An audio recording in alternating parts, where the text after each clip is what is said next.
صباح الخير أو مساء الخير عليكم من الغردقة، أهم مركز سياحي مصري على ساحل البحر الأحمر. شايفين الجمال ده؟ ده الفندق اللي هنتكلم عنه النهاردة، وده المنظر اللي أول ما تصحوا الصبح هتشوفوه قدامكم.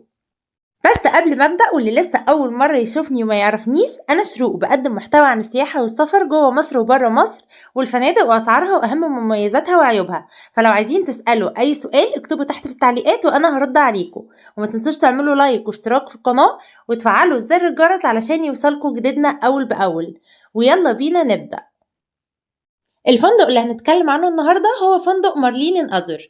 الفندق ده في الممشى، موقعه حلو جدا ومتميز جدا لأنه قلب الغردقة، حواليه كل حاجة، قريب من كل حاجة، الموقع حلو جدا.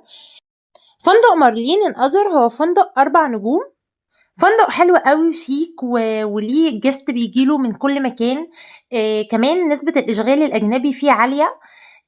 كمان بيقدم قيمة مقابل سعر ممتاز، يعني سعره على قد القيمة اللي بيقدمها. فسعره بالنسبة للجودة والمميزات بتاع الفندق فهيكون السعر كويس. الفندق صف أول، ليه بيتش، الشاطئ بتاعه رملي مميز جدا. بجد البيتش بتاعه من أحلى الحاجات اللي الناس أصلا بتروح علشانها، يعني اللي مهتم بأن البيتش يكون رملي ويعرف أن هو يستمتع بالبحر وجماله فبيختار الفندق ده. بالنسبة لنظام الإقامة all inclusive، فطار وغدا وعشاء وسناكس. كمان في طبعا بالنسبة للمطاعم، في مطعم رئيسي ده اللي بتاخدوا منه الفطار والغدا والعشاء. في مطعم أسماك ومطعم إيطالي.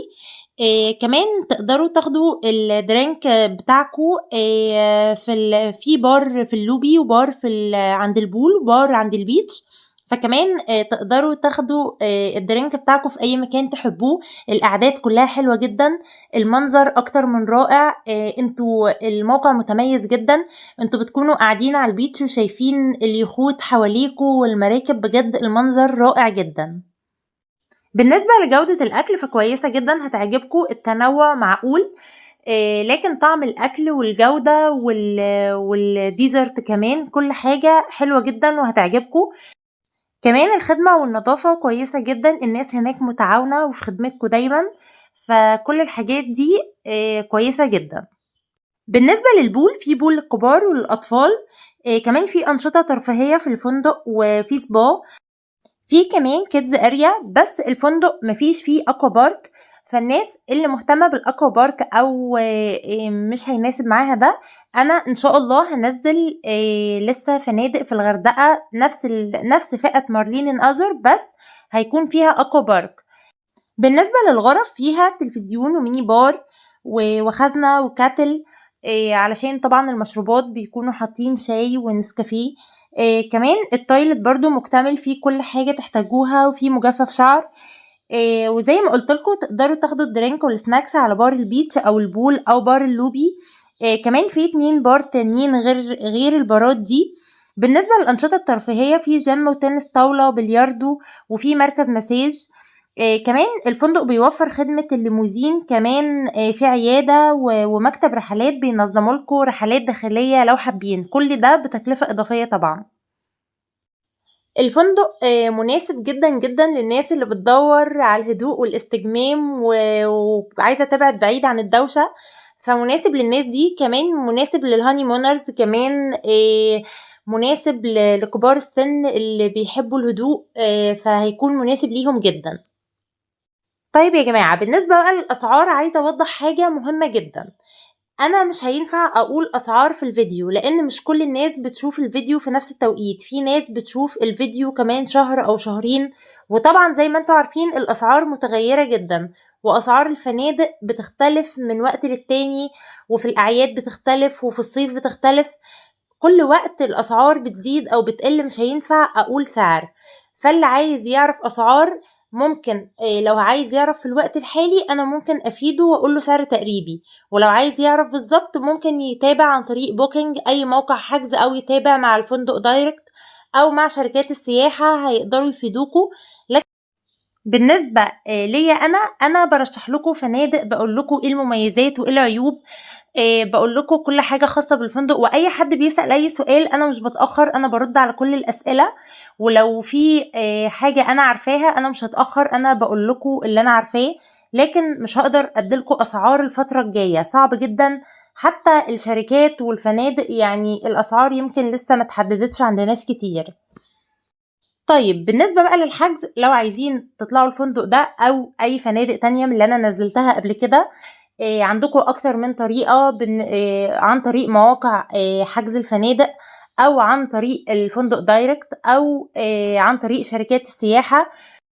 وشركات السياحة دايمًا بتكون الاختيار الأسهل عند ناس كتير، لإن بتكون موفّرة انتقالات ذهاب وعودة، وبتكون كمان موفّرة رحلات داخلية، فبتوفّر على الناس كتير جدًا. في ناس طبعًا بتحب تحجز بنفسها هي كل حاجة، بتحب تحجز الفندق بنفسها، والرحلات الداخلية هي بتتعاقد مع مكاتب رحلات داخلية جوّه الغردقة. طبعًا المكاتب كتير جدًا في الممشى، تقدروا تختاروا المكتب اللي بيوفّر لكم أحسن سعر وتعملوا الرحلات اللي انتوا حابينها.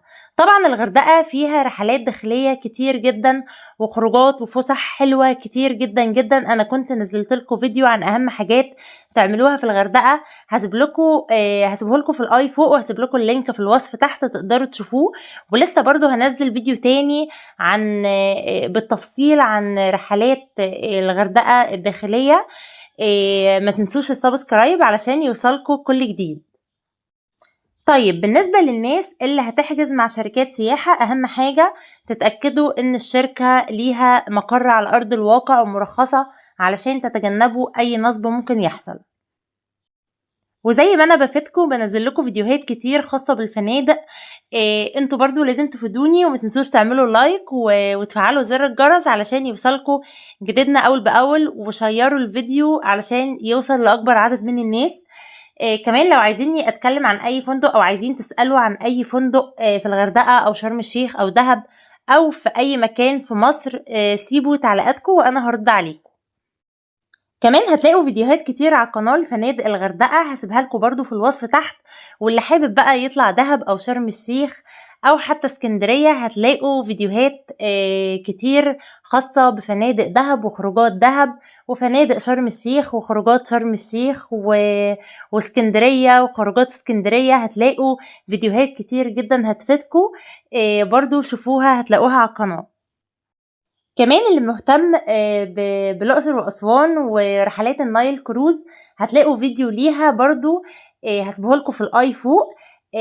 شوفوه هيفيدكم جدا. ممكن توقيت الأقصر وأسوان بيكون قبل كده بشوية، بس في ناس برضو بتحب تروح في التوقيت ده، فهتلاقوا برضو الفيديو ده تقدروا تشوفوه. ولو عايزين اي ترشيحات لأي كروزات في الأقصر وأسوان، سيبولي تعليقاتكم وانا هرد عليكم. طبعا في فنادق كتير في الغردقة مستويات اقل من كده، لان طبعا ده برضو مش ارخص حاجة، فاللي عايز حاجة ببادجت اقل من كده يقولي البادجت بتاعه ايه، وانا هقول لكم ايه الفنادق المتوفرة بالبادجت دي.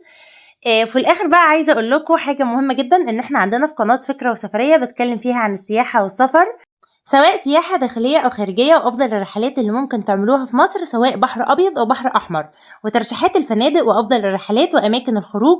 فلو مهتمين بالمحتوى ده وبتحبوا السفر، ما تنسوش تعملوا اشتراك في القناة وتفعلوا زر الجرس علشان يوصلكم جديدنا أول بأول.